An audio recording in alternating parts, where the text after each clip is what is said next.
What's up? What's up? Billy Carson here. Welcome to another Forbidden Knowledge podcast, a Forbidden Rant. Today I'm going to really talk about the Emerald Tablets, though. I'm going to talk about the Halls of Amenti and a few other things right out of my book, Compendium of the Emerald Tablets, still a bestseller. Let me see who's in the chat over here. If you guys are in the chat, let me see who's in here. And also let me know if you guys can hear me as well. Okay. Let's see. I see the chat's filling up as we are now live. Let me get a mic check. Let me know if you guys can hear me in the chat. All right. What's up? Loud and clear. Thank you, Brand Muffin 5. Nikisha Morton. Please wake up, folks. Buffalo Soul 222 Bree. All right. Bella the Real One. Jennifer Rowland. Seventh Son. Kadeem Alexander. All right. Let's go. Hey, guys. Welcome to another podcast. I'm doing it live today. All right. Every now and then I like to do a live podcast. And today it's going to be about the Halls of Amenti that Thoth talks about in the Emerald Tablets. If you don't know what the Emerald Tablets are, the Emerald Tablets of Thoth, the plural tablets, are it's a set of tablets that were written by and authored by Thoth himself. In other words, Thoth, the Atlantean priest king who ruled over the land of Khem for 14,000 years, according to the Egyptians. Not according to Billy Carson, not according to my hypothesis or nothing like that. According to the Egyptians themselves in their own records, he ruled over the land of Khem, which is ancient Egypt, for 14,000 years, dating all the way back to 50,000 BC. We're talking about a long time ago, long time ago. So this gentleman named Thoth, and I do mean gentleman because he's not a god. As a matter of fact, one of the reasons why I like writing about this person is because he has never claimed to be a god, whereas some of his relatives actually masqueraded as gods because they saw the weakness in humanity and realized that, wow, because of our advanced knowledge and our advanced technology, these people think we're God. So you know what? We're going to go ahead and let them believe that so we can manipulate them. But Thoth actually never did that. He actually said, you know what? When people would bow at his feet and stuff, he'd be like, hey, stand up. He'd say, I'm a son of Atlantis. That's what he would say. He said, I'm a son of Atlantis. And sometimes he would call himself the Son of Man. Sound familiar?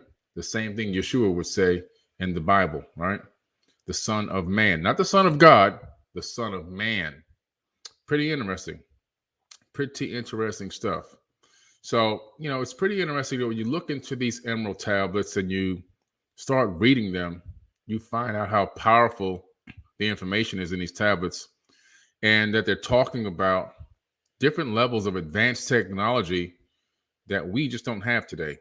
We just don't have it. We're not even close. Now, we're getting close, but some of the stuff that these people were capable of doing is just mind-blowing. It's boggling. It's mind-boggling, okay? Extending lifespans for centuries, for eons, actual eons. Some of these people have lived for multiple thousands of years, all right? Which is incredible. Thoth himself lived for thousands and thousands of years. Not a couple of hundred years, not a few hundred, thousands. And he accredits his ability for his extended lifespan to a couple of things. One thing is, in terms of the elixir of life, would be the monatomic gold and the colloidal silver. They also used to mix the oil from the marijuana, the cannabis plant, with something else, which they never particularly specified, and create this other elixir that they would drink and use it was called the elixir of life to heal the heroes, cure the heroes. And then, of course, he had the rejuvenation chambers in the Halls of Amenti. And I'm going to show you something amazing tonight, something that I had, a blessing to even be a part of and go inside of in Africa, inside of Egypt. So it's going to be amazing. Amazing talk tonight. All right. So let me start off first by doing a little bit of housekeeping. We got to do the beginning. I'm starting off a little bit differently now. So I'm going to do my intro, and then I'm going to give you guys just a brief. I don't want to call it an ad because it's really my own business. I'm not advertising for anyone else. But one of the things I want people to know is that we are still in round 2 of the shares of Forbidden Knowledge. Well, round 2 could be cut short. Round 2 was supposed to be a 90-day round like round 1 was. However, because of some new developments, we could be moving into round 3 ahead of schedule. And round 3 is going to be dynamic because we have to get something called a PCAOB audit, which is a high-level audit. Now, most companies that get that kind of audit, it's because they're going for an IPO or they're going to go to NASDAQ. So we have to get a PCAOB audit. So watch my careful words, what I'm telling you here. It's very interesting. So we may cut round 2 short and move straight into round 3 very, very soon. So if you haven't gotten shares of Forbidden Knowledge, now is the time to take advantage of a golden opportunity. I know a lot of people on here have participated in round 1 and round 2 already. The more shares you have, potentially, the better you can be. I'm going to drop the link in here again real quick for you guys before we move on to talking about the Emerald Tablets. And I'm going to put the link right here in the live chat and give you guys an opportunity to go back and look at it later on. It's also going to be in the caption of this video as well. On to ending soon. Okay, just drop the link there in the chat for you guys. You have something there to check out. And also, we'll put it up here on the screen. Now, the Compendium of the Emerald Tablets. This book is currently a bestseller in multiple countries right now. Multiple countries. It's a bestseller in the Netherlands. It's a bestseller in Australia, the UK, America, and I think it's Japan, believe it or not. There's one other country, which is, and also Canada. This book has been riding the bestsellers list for 3 years consecutive, staying and hovering in that top 100 bestseller status on Amazon. There's a reason for that, because the majority of those people don't even know who I am. They don't know who Forbidden Knowledge is until they read the book. Then if they look me up, then they'll know who I am. These are people seeking knowledge and wisdom about ancient civilizations, right? So that's pretty cool and pretty impressive. And I'm very, very happy about that, because the power of writing a book, this book contains a fractal of my knowledge. This book literally contains a fractal of my knowledge. So what happens is I transfer my light wave energy into from a multi-dimensional platform, right? Where I'm using conscious thought and transferring it and converting it into a 2-dimensional form, which is written in a book, right? Black and white letters on paper, 1 and 2 dimensions, right? Lines and cubes and connected lines. That creates 1 and 2 dimensions. And so what's happening when you read this book, and also when I read the work of anyone else's book, you're actually uploading from the book into your mind a fractal of my consciousness, just like I've uploaded into my mind a fractal of Thoth's consciousness, right? So it's pretty powerful stuff, pretty cool stuff. When you really think about it, I mean, it's a way of downloading and uploading information through books, just like you can download a file from the internet and then upload it to an email and send it to somebody else. It's the same thing. There's nothing different. It's the same exact thing. It's the same exact thing, guys. You know what I'm saying? Same exact thing. Okay, now, let's see here. I want to go to the section here about the Halls of Amenti. All right.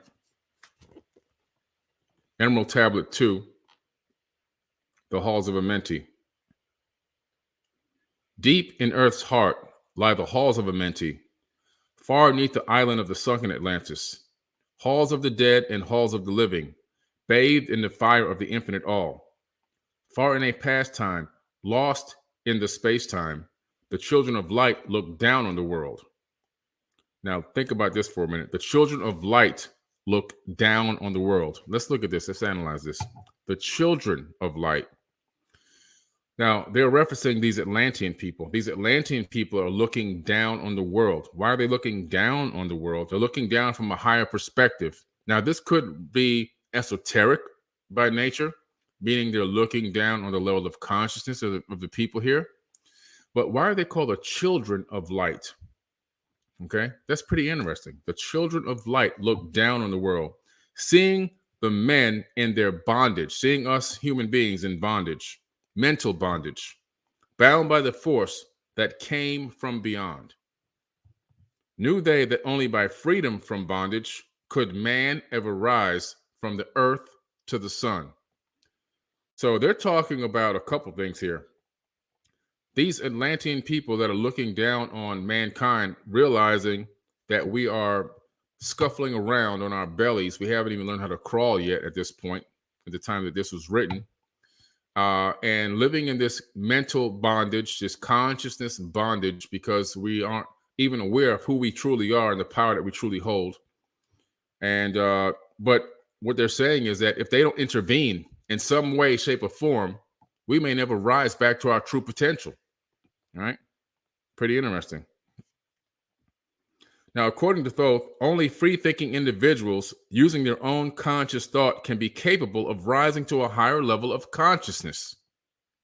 Say that again.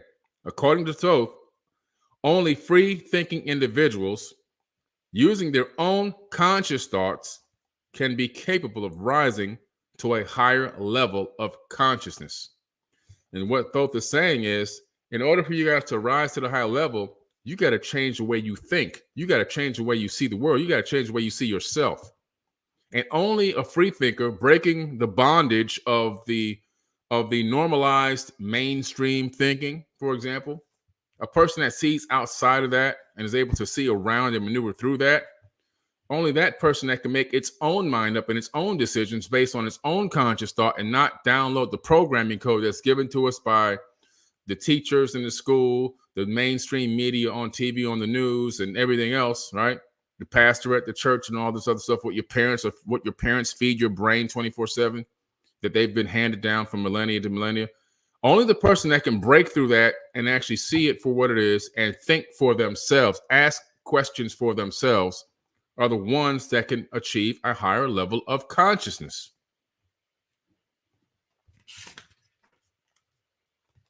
By the way, I have a song with Donnie Arcade and Richard Wagner and Cruz called Halls of Amenti. It's on Spotify, Apple Music, and all those other music platforms. Halls of Amenti. Check it out. So here's what's interesting now. Thoth says, down they descended and created bodies. This is pretty interesting. Down they descended and created bodies. Now think about it. This is 36,000-year-old text I'm reading, right? These people are talking about coming from a higher plane of existence and creating bodies, taking the semblance of men as their own. Now, they didn't steal any human bodies. They didn't body snatch anybody. They created their own sleeves and then transferred their consciousness into those sleeves. The masters of everything said after their forming, we are they who were formed from the space dust, partaking of life from the infinite all, living in the world as children of men, like and unlike the children of men. Think about that. So they're living in the world amongst us and walking amongst us like a man, yet unlike a man. Because why? They're not really Homo sapien. They are, if you saw the movie Avatar, you have a good idea what they're talking about. In Avatar, basically, they went to another planet. They looked down on these people, just like these people look down. But these people saw an opportunity because they said, "Oh, these are some indigenous aliens, and they don't even know what they're sitting on. We can make trillions of dollars. We can make quadrillions of dollars off of these ores on this planet." So they decided to create bodies. Sounds like the Emerald Tablets to me. And transfer their consciousness into those bodies so they could walk amongst those aliens in the movie Avatar, but unlike the real person, unlike the real indigenous. So they will walk amongst them. Matter of fact, even in the movie, I know it's just a movie, but it has a lot of similarities, which is why it's important. A lot of these movie writers, they read these tablets and stuff to get their ideas. Notice that they walk amongst the people in the movie, right? They walked amongst them, but the true indigenous can sense that they weren't really from the planet, and that they were sleeves in some way. In other words, they were artificial, yet they had the same look in the body, but they really weren't them. During later ages, the ego of Thoth passed into the bodies of men in the manner described in the tablets. As such, he incarnated in his last being, known as Hermes, the thrice born. So his last incarnation out of all the dozens that we know of that exist, because he's got many, many names: Thoth, Tahuti, Jehudi, Lord Pakal, Kukulkan, Viracocha, Quetzalcoatl, many, many, many names. Thor, Odin, Wang Di. I mean, this guy's everywhere. Thoth Amabi. No matter where you're going around the world, you're going to find a reference to Thoth, right? But during the later ages, the ego of Thoth, in other words, that's just they're saying his consciousness would transfer into new bodies using the manner above. The 2045 Initiative. Let's take a look at what we have technologically. The 2045 Initiative is a nonprofit organization that develops a network of community of researchers in the field of life extension. This is now on Earth right now today.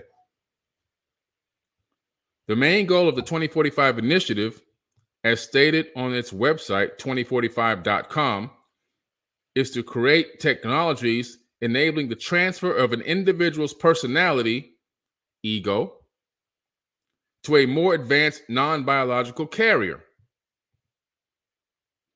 and extending life, including to the point of immortality. We devote particular attention to enabling the fullest possible dialogue between the worlds of major spiritual traditions, science, and society. That's 2045, 2045.com. That's run by Ray Kurzweil, the billionaire. They're transferring people's consciousness into other bodies. Now, they started a while ago, back in 2013 or 14. They transferred a monkey's consciousness into a computer. The monkey is dead, body's gone, but the monkey thinks it's still alive. It's in there eating bananas and climbing trees inside of a computer. By 2015 or 2017, they were supposed to be able to transfer the consciousness of a person into a robot, which they've already done. And so has America. They have something called the Darpa project, the Avatar project at Darpa, where they transfer a soldier's consciousness into a field robot. So that's already been done. So we have the 2045 project. The milestones are 2015 to 2020, robotic copy of a human consciousness into a robot. 2020 to 2025, an avatar which has a human brain transplanted at the end of one's life. So they probably use some type of positronic brain that can hold the consciousness of the original owner into a brand new body.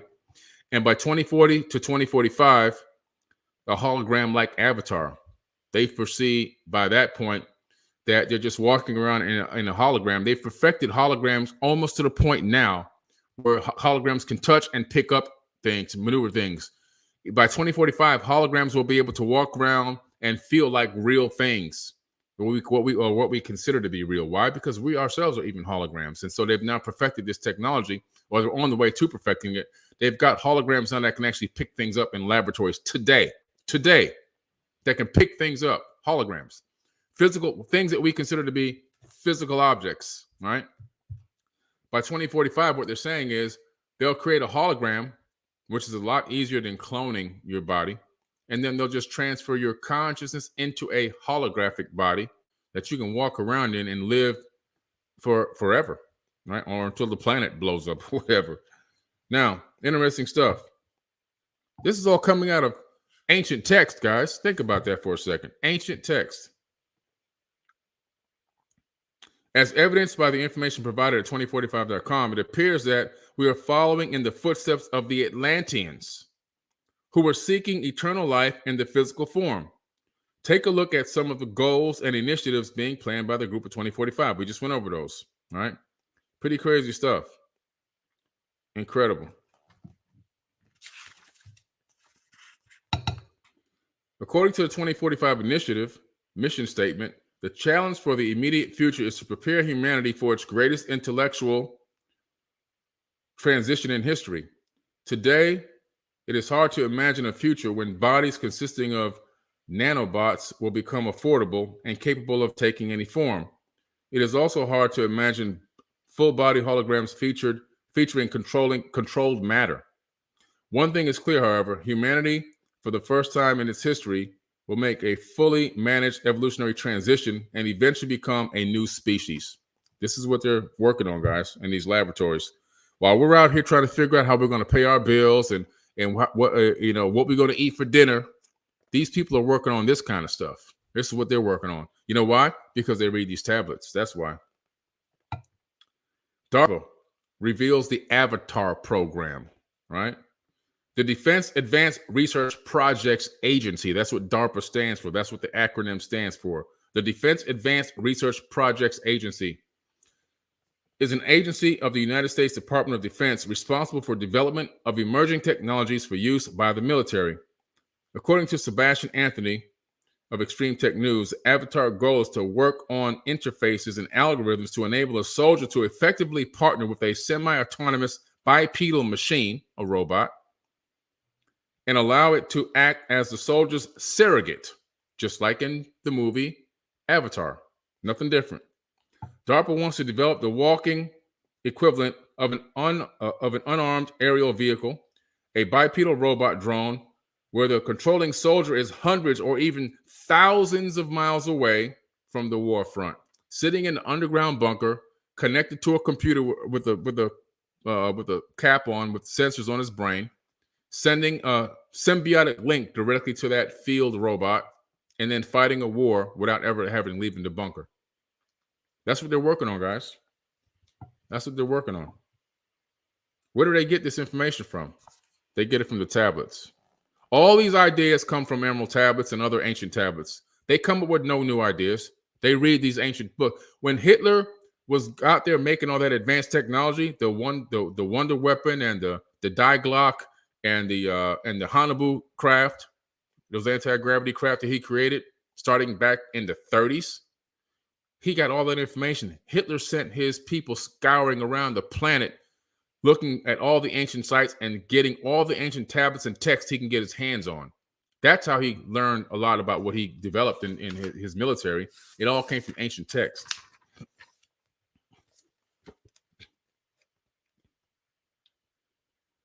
This appears to refer to the history of the 32 masters and the plan they executed.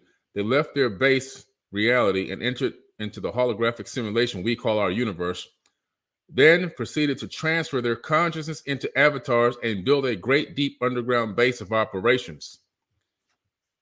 The underground base was blasted out by superior earth-boring technologies and then protected by a force field. Within this home base, they built the Halls of Amenti, which appears to be powered by a crystal that directs energy emanating from the flower of life. This is the Emerald Tablets, guys. This is the Emerald Tablets I'm reading right now. The crystal structure used is most likely the 8th dimensional quasi-crystal. Now, this is my interjection here with my physics, quantum physics. The crystal structure used is most likely an 8th dimensional quasi-crystal. By this method, they could project a 3-dimensional hologram of our entire universe. The following link provides an in-depth explanation, and I even give you a link to an actual full science article on what a quasi-crystal actually is. And so a quasi-crystal is the 8th dimensional crystal, which we now know how to replicate.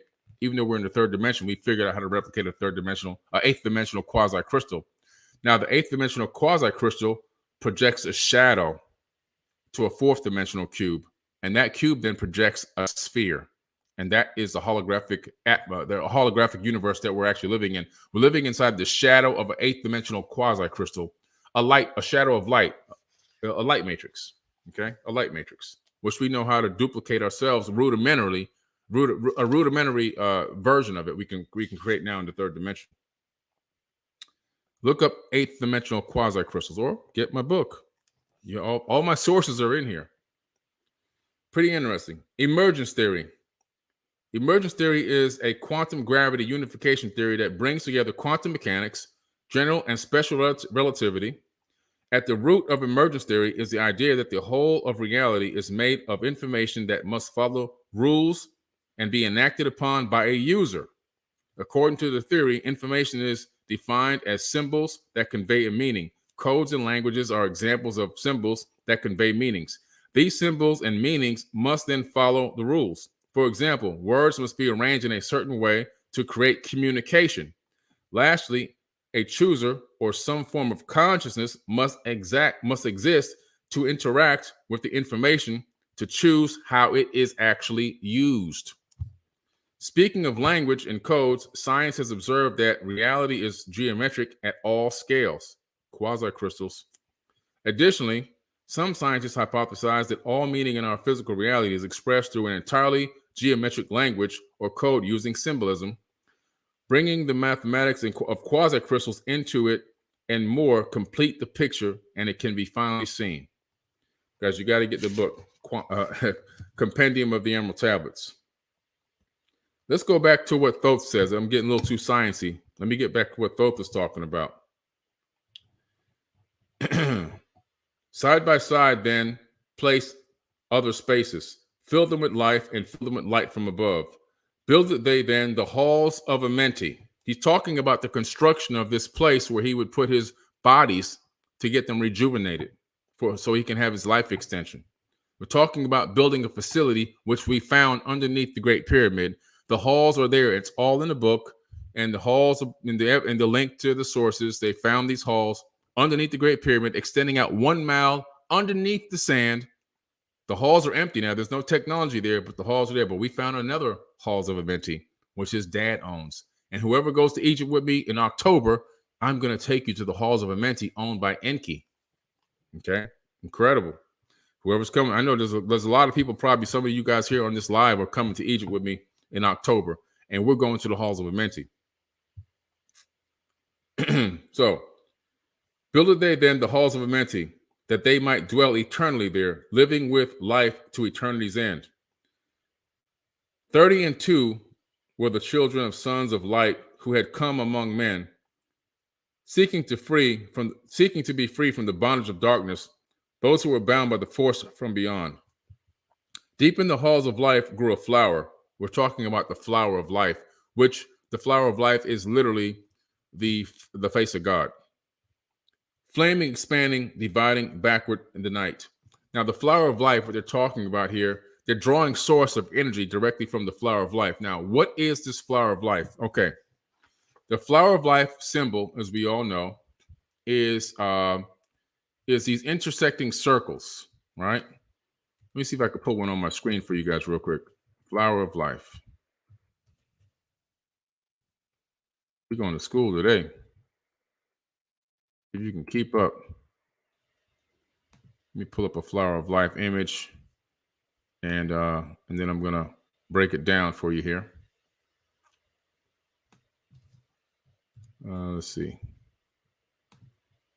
Okay, here's one. Boom. Now let me just share my screen so you guys can take a look at this. I want to make sure I know some of y'all know, but some people may not know. So let me show you what this flower of life is real quick. Let me go back over here now, share my screen so you guys can see what I'm looking at.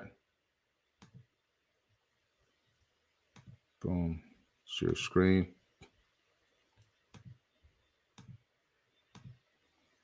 Okay. This symbol right here is the flower of life.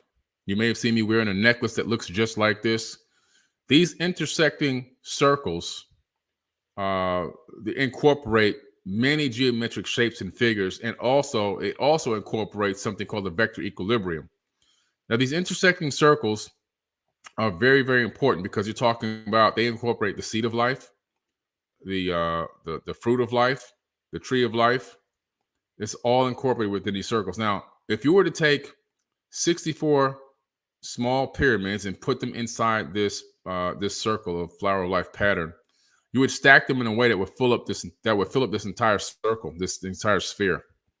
Now, when you take it to a three-dimensional substructure, you realize that the 64 grid tetrahedron that sits inside, which are pyramids, by the way, that sits inside of this geometric shape, they house something called the vector equilibrium. And the vector equilibrium is a point at which unlimited amounts of energy exist at every Planck unit in space-time. We're talking about 0 point energy. We're talking about the 0-point energy field, which is one of the things that I research at my tech company.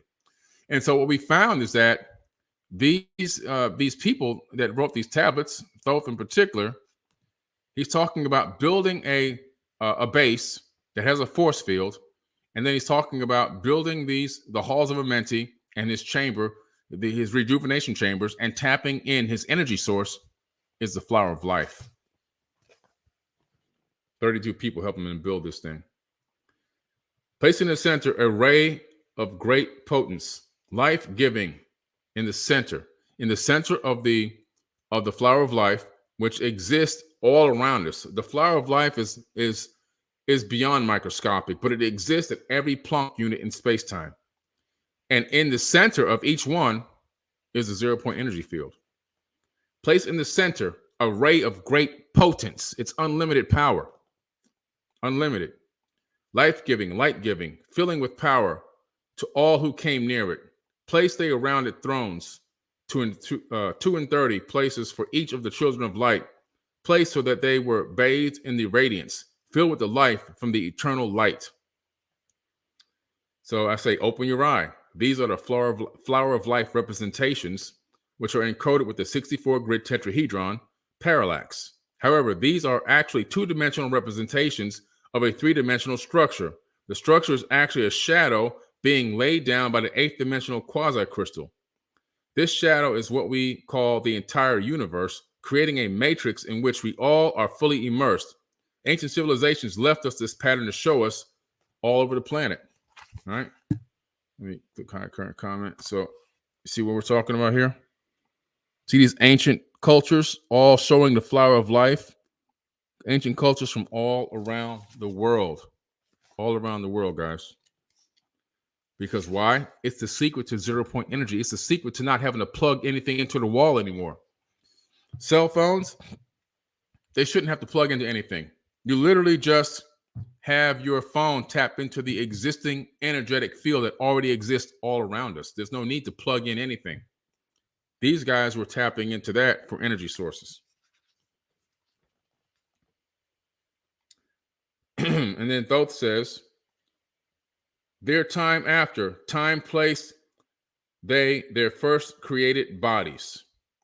So he's saying after this thing was constructed and built, finally, they created some bodies and put them in these chambers so that they may be filled with the spirit of life. So they energized these bodies and gave them life. Even though they didn't have consciousness yet, they gave these bodies life. Okay? Thank you for the sticker. 100 years out of each 1,000 must the life-giving light flame come forth on their bodies, quickening and awakening the spirit of life. 100 years out of each 1,000. So every 100, these bodies would sit in a chamber for 100 years out of every 1,000 years. So it would rejuvenate for 100, then he would walk around in it. Then he'd put it back in for 100 again and walk around in it again. So if he'd walk around for 900 years, put the body back in the chamber again, rejuvenate it all over. So he'd have to keep making bodies all over all the time. There in the circle from eon to eon sit the great masters, living a life not known among men. There in the halls of life they lie sleeping. Free flows their soul through the bodies of men. They're talking about they have the ability to transfer their consciousness to different bodies and walk around people. Time after time, while their bodies lie sleeping, incarnate they in the bodies of men, teaching and guiding onward and upward out of the darkness to the light. So what they're saying is they would take these bodies, create these sleeves, put them in these chambers, and they would take turns walking around and guiding civilizations on this planet, trying to help man regain his full and true potential. And then, while they were walking around, the other bodies that they had would be sleeping in these chambers, completely, null of any consciousness, just sitting there and rejuvenating. Pretty crazy stuff. Incredible.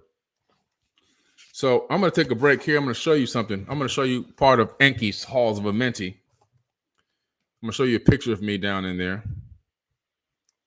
I got to find it right quick. So give me a quick second. I got to pull it up.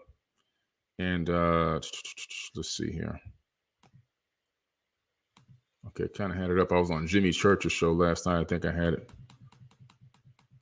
Yeah, I think I can find it pretty quick. Oh, yeah, thank goodness. Here we go. All right, let me get it up for you guys. Hang tight. I'm going to share my screen again.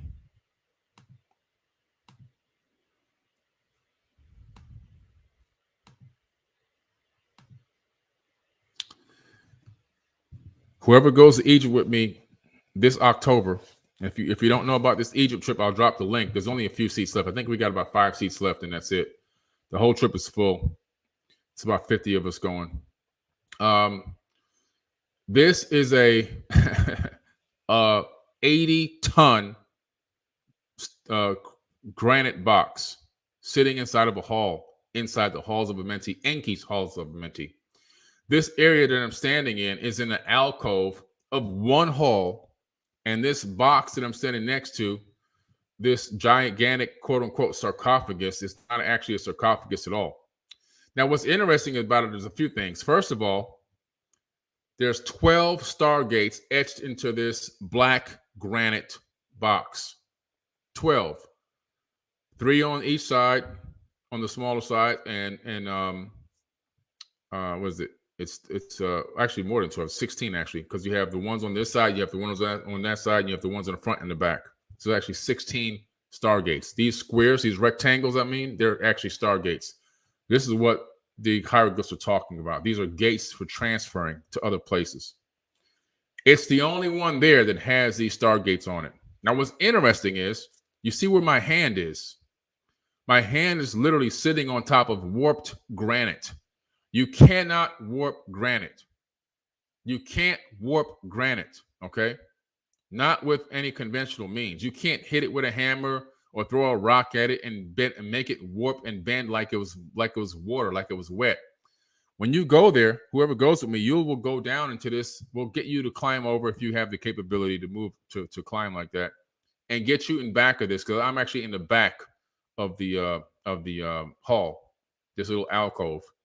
Now, what's interesting is, if you were to take a line and draw a line from my hand straight to your chest, there's a wall there that you can't see, because from the perspective this was taken, it's taken from the perspective of the wall. That wall has a circular hole that looks like it was blasted out by an energy beam. And the beam obviously went through the wall and came and hit this granite. And wherever it did, it altered the atomic structure of the granite. And this is, it looks like an opening of a gate opened up. Somebody came in through a portal right into this room, and their beam, or their energetic force from that beam, or whatever that portal energy is called, it warped this granite like this. So when you go with me in October, I'm going to take you, and you'll be able to see this, and you'll be able to touch it. I actually climbed inside of some of these chambers. There's actually quite a few in there. There's over a dozen of them in there. I've got inside of some of these Halls of Amenti rejuvenation chambers. If you have enough strength, it will help you get inside of one. You'll feel the energy when you get in it. You will feel it. I guarantee you will feel it. It's crazy.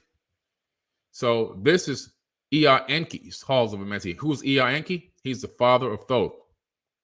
That's his dad. He's also known as Thoth Me inside the Emerald Tablets. Thothme, Thoth Me. So he's Enki. He owns this particular chamber. All these individual quote-unquote gods, or these ancient Sumerian, Anunnaki, Atlantean people, the ones, they all had their own chambers in different locations. This was Enki's chamber location. So these would all be full of his own sleeves. Where Thoth, he had his own underneath the Great Pyramid, because he built the Great Pyramid, and Lil had his somewhere else. So they all, they had their own chambers. So we'll go to the Halls of Amenti when we go to Egypt in just a few short months. It's going to be amazing. All right. Crazy stuff, man. Crazy, crazy stuff. Crazy. When you get inside of one of those chambers, you're going to feel the energy. That's all I can tell you. It's mind-blowing. And the fact that it's so deep, the lid on that thing weighed about 40 tons. You didn't even see the lid. The lid weighed about 40 tons. Let me see if I can go back and show you the lid right quick. Hold on. Let me go back for a second. See if I can find that lid. All right, let's see. See the lid up here? It's angled off. The lid weighs about 40 tons. You put a body in there and put that lid on it. Ain't nobody coming to move that. First of all, these gigantic granite boxes could not be drugged or put into these alcoves inside this Halls of Amenti. You haven't even seen the full hall yet. It's bored with vitrification. It's an amazing technology that's used to create this hall. But they have to be teleported into these locations. That's the only way to get them in there. They're teleported into these spots. Okay. Crazy stuff. Here's another picture. You can see the lid up top. I'm 6'4", so that means that this box is approximately 6 feet tall from the ground up because there's only about 4 inches of my head left above the height of the box. Yeah, it's just wild. It's just crazy, crazy stuff, man. You can see the pyramid priest here, my good friend. Well, that's my black card company that I market for. Let me go back this way. You see here I am inside of the bent pyramid of the shore or either the red pyramid, one of the two pyramids. I'm inside of a shaft. In those shafts, you crawl, kilometers, a half a mile this way, a mile that way, a half a mile this way, a third of a mile that way. I climbed about 1.5 miles in one day inside of a pyramid, inside of the pyramid. Whoever comes with me in October, make sure you've been exercising because we're going to do some exercise. You're going to be climbing. I'm inside of Nefertari's tomb here. You can see the quality of this tomb and the amazing colors. And you can see what I'm standing between. These images on the left and right of me, those are Jed pillars. Those are technology. The Jed is the source of power. It would literally tap into wireless electricity, and they would have plugs at the bottom that would plug into devices that they can power up, like light bulbs and so forth. Crazy stuff. Crazy stuff. All right, let me go back to where I was now. Let me get back to the screen. Amazing. Amazing stuff, guys. So, anyway, hope you guys are having a good time. Halls of Amenti. Now,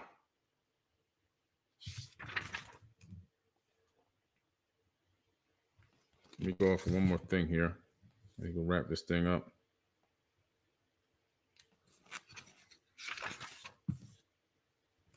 Where was it here?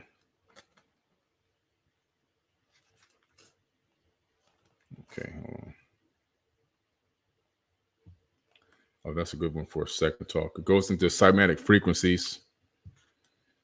That would be a good one for a second talk because I want to spend I don't want to rush that one. I want to spend a lot of time on that one. Yeah, I want to spend a lot of time on that one. Yeah. Check this out, guys. I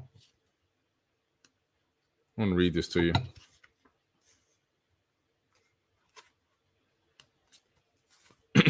So, when Thoth is getting sent to the land of Khem by his father, Enki, also known as Thoth, he gets into a ship. Okay. Now, let's take a look at this ship that he gets into for a second here. Let's read this. See where I can start here.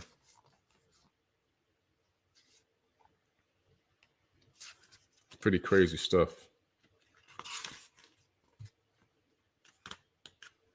Okay.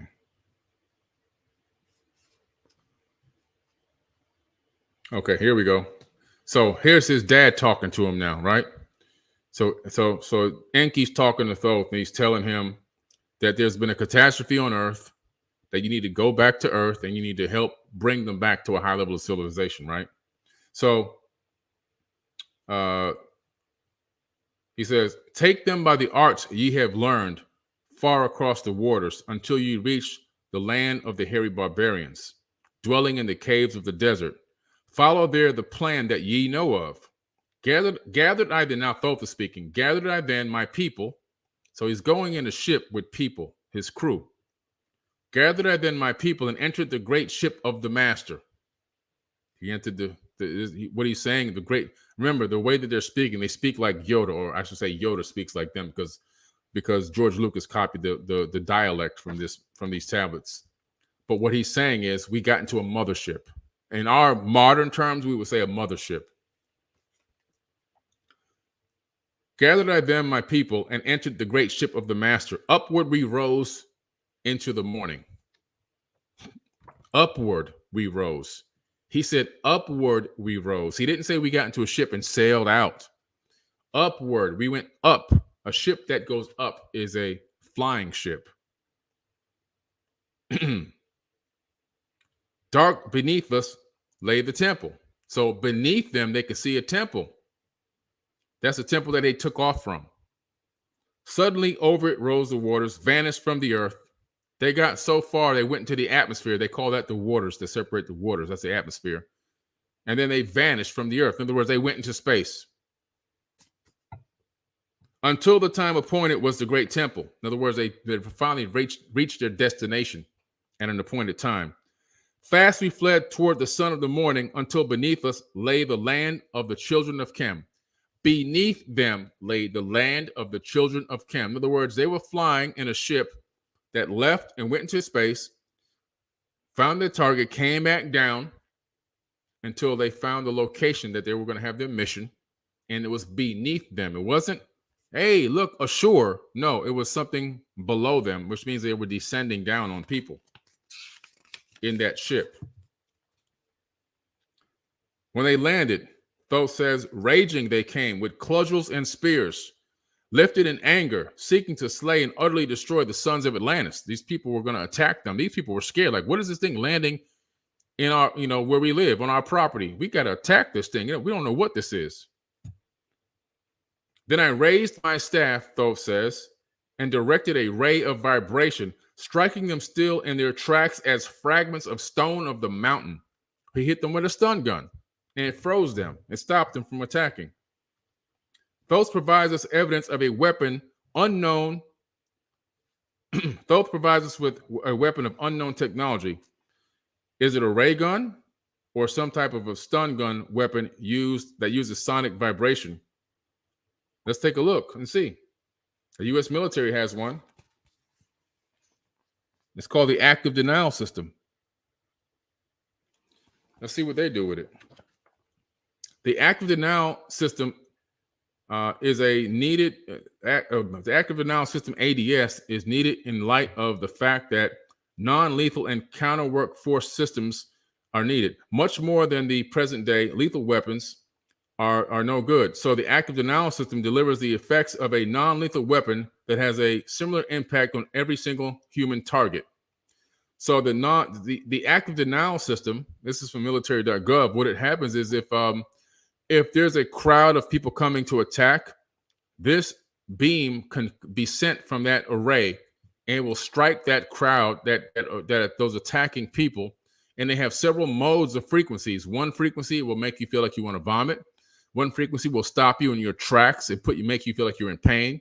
The other frequency will make you feel like you're on fire. And even they have another frequency that can make you hear voices in your head.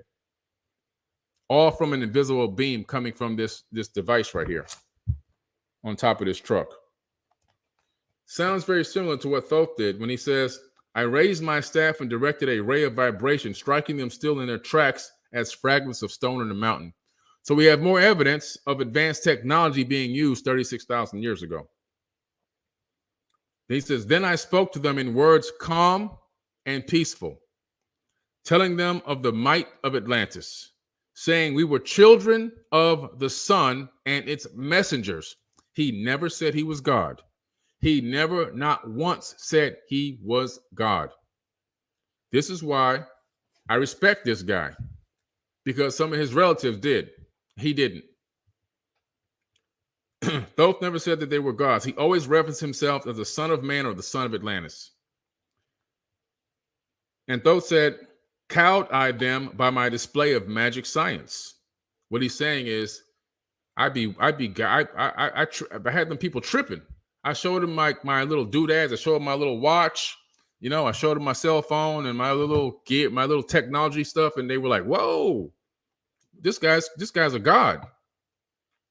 Until at my feet they groveled when I released them. So long dwelt we in the land of Khem, long and yet long again, until obeying the commands of the master. In other words, we stayed there until we did what the mission was, which was to bring them back to a higher level of civilization. He literally listened to his father. He stayed in the land of Khem. He went to go see these people who didn't know who he was because their civilization had collapsed after some kind of global catastrophe. And by the second or third generation, these people are just like barbarians again. He talks peace with them. He shows them that he's more advanced than them. But then he says, hey, I'm here to work with you guys. And he begins to help them build a civilization more advanced than it was before. Pretty cool. Then he says, who while sleeping yet lives eternally, I sent from me the sons of Atlantis. This is important now. I sent from me the sons of Atlantis, sent them in many directions, that from the womb of time, wisdom might rise again in her children. What he's saying here is the people that he brought with him, the crew that came with him from the original location that they ascended from in that ship. He took them there. They worked together to build the land of Khem, rebuild it. It was already built before, but many millennia prior. He went to rebuild the land of Khem and bring it back to a higher level. Once they accomplished that, he told his crew members, okay, guys, you guys spread around the world. Go everywhere on this planet and duplicate what we did here. I sent from me, go, the sons of Atlantis. You guys go out. I sent them in many directions, that from the womb of time, wisdom might rise again in her children. From the womb of time, that in time, over time, as they develop and build these civilizations based on my architectural floor plan and my system and my structure, that mankind will rise back to a higher level of civilization globally. That's what he's saying. Then he spent a long time, he dwelt in the land of Khem, doing great works by the wisdom within him. Khem, by the way, is where you get the word chemistry and alchemy. Those two things came out of the land of Khem. That's where it originated. Thoth sent his crew to all continents to kickstart new civilizations based on the same basic architecture and sciences. These Atlanteans were global, and each ruler put a genetic marker on their humans, which created the different races we have today. Black people are not black because our ancestors were in the sun. Don't believe that garbage they teach you in school. Okay? If you go to study genetics in university, you'll learn something totally different. We found that in genetics, Caucasians, Africans, indigenous Mayans, because there's no such thing as a Mexican, right? Aztecs, Asians. The reason why we're all different in terms of what we call a race, and we look a little slightly different, we have different facial features, and we have different eye structure and so forth, and skin color, is not because of who was in the sun and who wasn't in the sun. That's dumb. It's because of a 2% variance in genes, which, by the way, we now know by peer-reviewed science is impossible to happen in only 200,000 years. We now know that this 2% variance in races that makes people slightly different from one another is done by an artificial means. In other words, someone did this. It's a marker. And what I'm telling you is the marker is in the Emerald Tablets. Read that again, guys.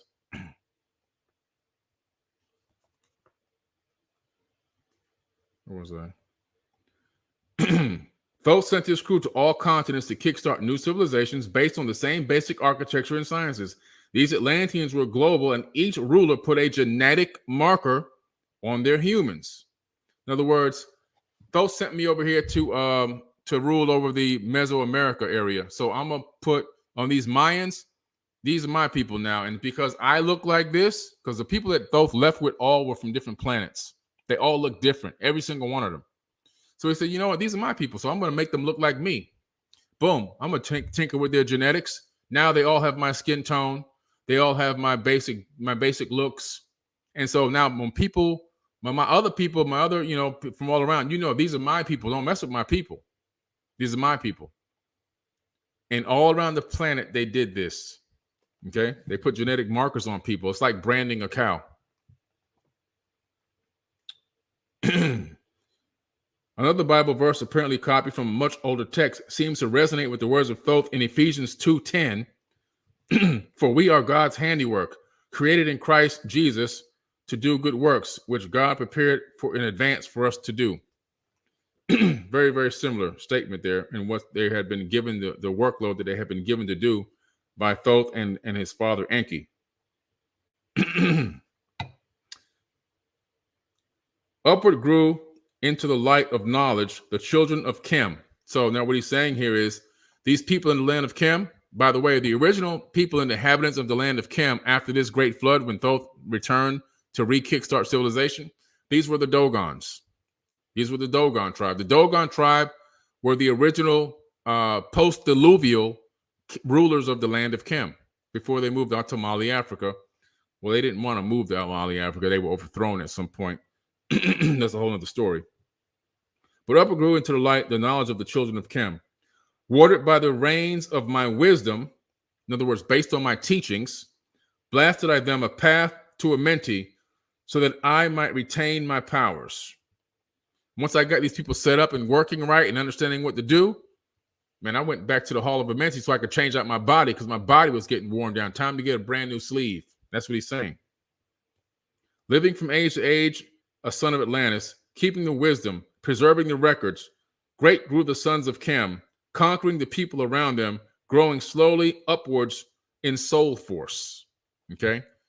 Those are the original people that came post-diluvial out of the land of Khem and helped to rebuild that civilization and dominate predominantly almost most of the planet at that time with the help of Thoth, the Atlantean. Okay? It's already been about an hour here. A lot of information, guys. You probably can see why this book is so, it's a bestseller. I mean, I'm barely even tapping into the information in this book. It's just so much information in this book. It's mind-blowing, and I wrote this book in 15 days. I literally just blocked everything. I shut everything down. It's 15 chapters. I said I'm going to do a chapter a day. I barely slept. I took power naps, and all I did for food was Uber Eats. That was it. 15 days. I locked and closed everything, put my phone on Do Not Disturb. I didn't hear, see, feel, talk, taste, nothing. All I did was focus on writing and decoding this information and created this book, which is, to me, a work of art because the passion I poured my whole life into this information. Now, keep in mind, I have been studying the Emerald Tablets for over a decade before that. It wasn't like I just read them that day. I had all this knowledge in my brain for so long. And I finally said, why am I keep talking about writing this book and I haven't written it yet? What am I doing? That's procrastination.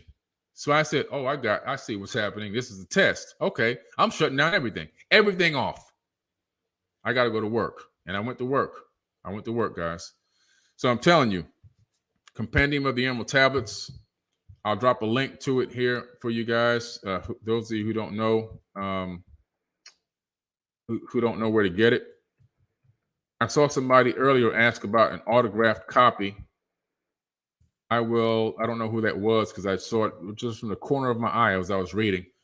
Somebody asked about an autographed copy in the chat. I used to have a lot of autographed copies. I'm going to bring them back again soon. I would probably say in about a month, I'll order maybe like 500 books or so. And then I will sign them and put them in the where's the shop at on this thing? Moving my website up. There we go, shop.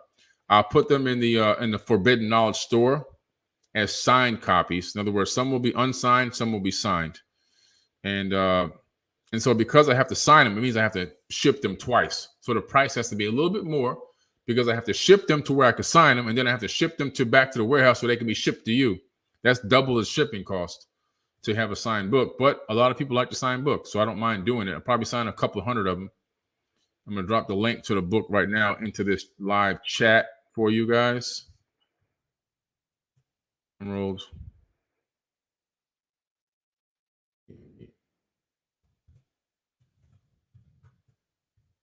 Just drop the link to the chat. Boom. All right. Your Enki was the good one. Enlil was the bad one. I saw somebody asking in the chat over here. Kimberly says, what about an audiobook? So as far as an audiobook, I have, I'm doing it a little bit differently. And the reason why is because Once you put your book on Audible, your value of your book drops significantly. It drops to nothing. And so what I'm doing is I'm doing an audio version, which I've already got the book completely read in a professional voice, but I'm doing it in TV shows. So there'll be a TV show. It'll be on Forbidden TV. It's all being produced right now, where it's going to be more of a theatrical audio, where there'll be some slight reenactments or some graphics moving around in the background and some images and video while it's being read to give you an idea of what's kind of going on and to make it more than just an audio. And it'll be set up in episodes and chapters, episodes and seasons. I'm sorry. The seasons will be the chapters and the episodes will be inside of each chapter. And if you just log into Forbidden Knowledge TV, that's where it's going to be exclusively on Forbidden TV. And you press play, it'll go from show episode to episode to episode to episode all the way down. So by that method, you can listen to it through Forbidden Knowledge TV on my app or on Forbidden TV, on Roku, Apple TV, Amazon Fire TV, the iOS App Store, Google Play, or the web. So that's how I'm going to do it. That's probably not going to be out for like another 5 months or so, but that's how I'm going to do the audio version of the book where I have control over my own content. All right. So it's going to be pretty cool, like a theatrical visual going on at the same time. So I'm going to do it. All right. Pretty cool stuff. But yeah, guys, thanks, man. I appreciate y'all guys hanging out with me tonight and for this live podcast. I'm going to drop the link again in here to the shares. I can't tell you enough. If you have the capability, I know everybody doesn't, but if you have the capability, make sure you get the shares because round 2 is going to be ending very soon. And it's a ground floor opportunity. And people who got in round 1, their money went up 50% because they paid $1 a share. The shares went to $1.50. I don't make the share prices. That's not regulated by me. And now round 2, our pre-money valuation went from 20,000 to 20 million to 30 million. And our next pre-money valuation going into round 3 is probably going to be higher. Now, what drives the valuation of the company? What drives it is revenue. How much revenue is the company bringing in? Forbidden Knowledge, and you can download all this from the link I just dropped to you. It's all available on the link, okay? Forbidden Knowledge generates significant revenue in many different areas. So we have the TV streaming, it's the streaming TV platform, right? Which is Forbidden Knowledge TV. Somebody asked for that link. I'll drop it to you real quick while I'm talking, right? Three little letters, 4bk.tv. That's how you get to it. That's the quickest way to get to it, 4bk.tv. So we have the streaming revenue from the streaming TV platform with thousands of subscribers paying $7 a month, which is a very low number, very, very small fee for streaming TV. And then we have the books, right? This book has sold 88,000 copies so far. And if you add my other book, Woke Doesn't Mean Broke, another 40,000 there. You know, Elizabeth's book is now a bestseller, Recipe to Elevated Consciousness. And then my son's book, you know, Manifest Destiny Journal, which is doing phenomenal still. So we have a book publishing company. Forbidden Knowledge is its own book publishing company. We just gave out 2 book deals. We're giving out book deals now to people. Cruz, he just got his first book deal from us. His book is now going into editing. And then we actually signed a TV producer who's writing a book on esoteric knowledge. And her book is going to be going into editing probably in about 3 or 4 months. So we're giving out book deals. Books generate a lot of revenue if they're books that have high quality content that people obviously, actually want to buy. And so, of course, we know the niche and we know where people's minds are focused on books and for book sale. So we're already in the right pocket in terms of the type of market. And we have already built the following that wants to buy this kind of content. And so we have the books. We also have, don't forget about the music, okay? 340 songs in global distribution, which brings a royalty every single month to Forbidden Knowledge. All the music that I've done, including songs that have been on Billboard and been on the charts. Right now, I have a song on the charts, Woke Don't Mean Broke, the remix. The music video just got produced and just got accepted by MTV Yo and Revolt TV. So in about 2 or 3 weeks, you'll see us promoting Revolt TV and MTV. Our conscious music talking about financial literacy is going to be on Revolt TV and MTV. We're breaking through, guys. We're breaking through the mainstream.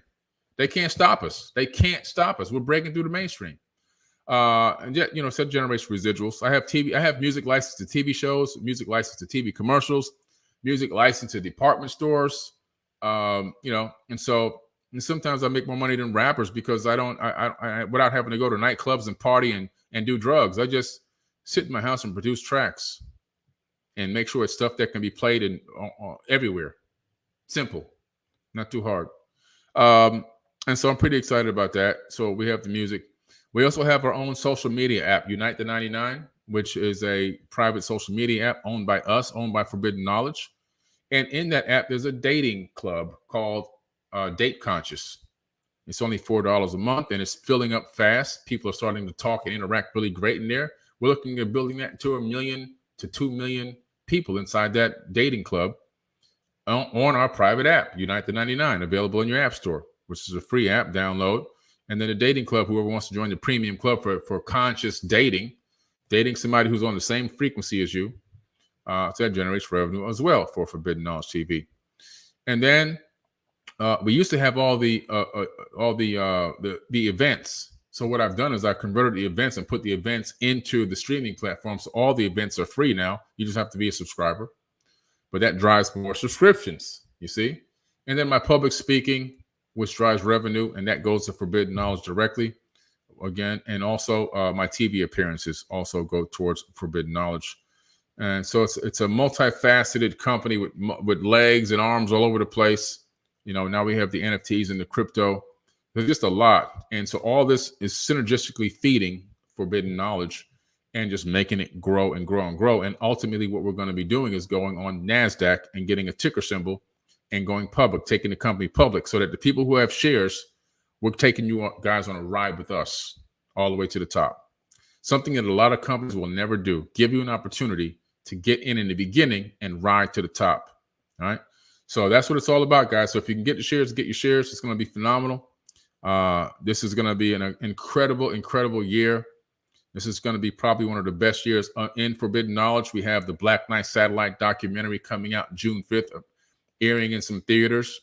The first theater will be Imagine movie theater in Detroit, Michigan, or just outside of Detroit in Michigan.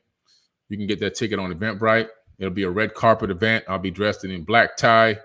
We take pictures, walk the red carpet. I'll be speaking, and then we're going to show the actual movie and all that good stuff. It's going to be phenomenal. Some of the cast and crew will be there. The producer will be there. It's going to be great.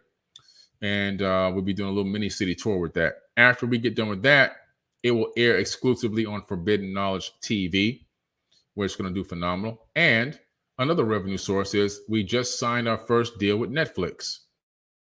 So we have Netflix.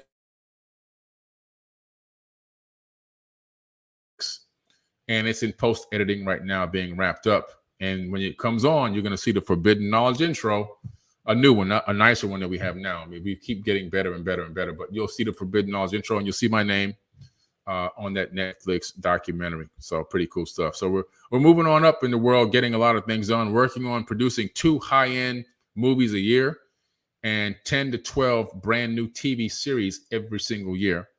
We have right now 10 new series in post-editing. It's a lot for the editors to work on. That's why you see new things popping up. This thing and getting it to this high level, way above where it was before. High production quality, high standards, the whole works on Forbidden Knowledge. So I'm pretty excited about it. And we're looking eventually to start acquiring other companies, other media companies. We're going to start buying companies up like crazy. So this is going to be a wild ride, guys. I hope you buckle in and, get ready for this ride and enjoy the ride too. Smell the roses along the way. It's going to be amazing. All right. It's going to be amazing. Looking forward to it. A premiere. Let me see. I'm going to drop the link to the movie premiere for you guys real quick. I see people asking about it. Let me get the link to you from eventbrite.com. Let me see here. Okay. Let me get you this link before I sign off. All right, let's see. My events. And let me get the link. Oops. My events. Okay. Actually, there's a lot of events coming up. You know what I'm going to do, guys? I'm going to give you the link to all of my events at once. upcoming events. Here's a movie premiere. Actually, I thought we had a link broken out, but we don't, so I'll have to do it this way. Here's a movie premiere. I'd like to see as many of you there as possible. Just drop the link in the live chat for you. Okay. And workshops. We'll give you all my free workshops. Drop this last link and then I'm out. Free workshops.